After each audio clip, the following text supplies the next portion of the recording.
So I began to tell my autoethnography from a normal viewpoint, where people would record videos and it would make sense. But I figure because of the nature of my personal paper, it would make a lot more sense for me to not only come at it from a stance that I would typically do ridiculous things like BuzzFeed and Skype and shit like that from my bed area, but also to tell this autoethnography from the standpoint because it is graphically sexual in nature. This is not something raunchy. It's not, hey, let me record a porn from my bed.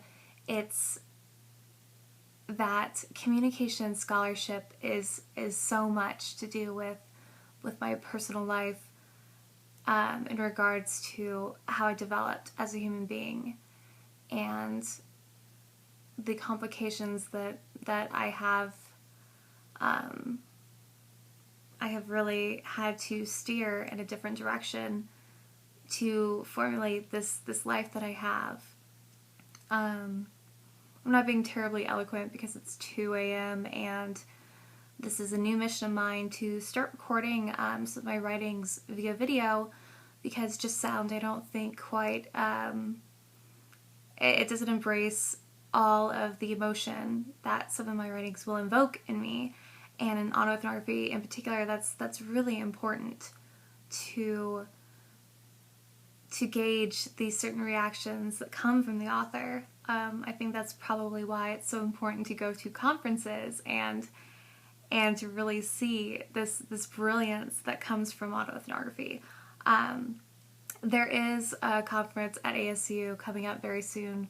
It's the second autoethnography conference there, run by Derek Bolin, who is a very brilliant scholar as well in our faculty. So please check that out. But my autoethnography I'm not particularly proud of, but I find that it's increasingly important for me to read all of my work, as somebody who is going to be graduating with my master's soon and moving on to a whole different kind of spectrum of people and scholarship that is going to be so intense. And I'm already in such awe of many of the scholars that are within just the realm of our school, let alone these people who I will be running into.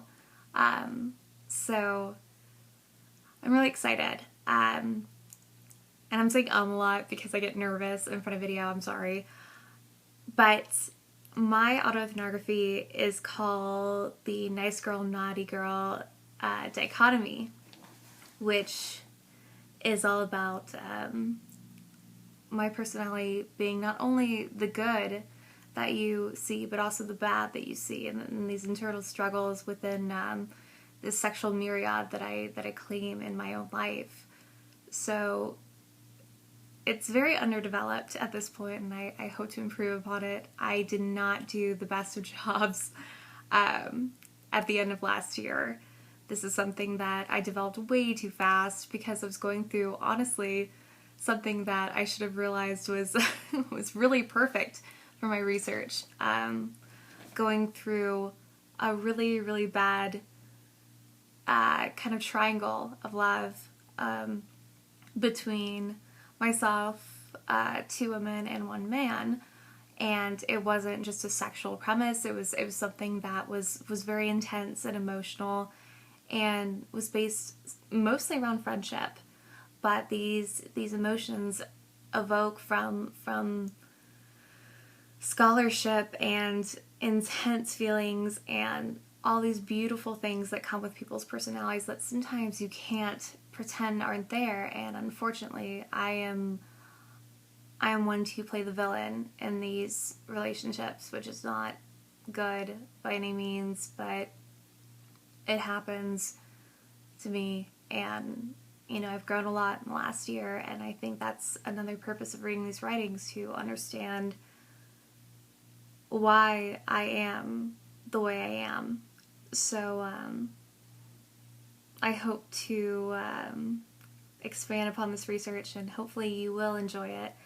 And if not, then I'm very sorry to waste your time, but I hope you listen still.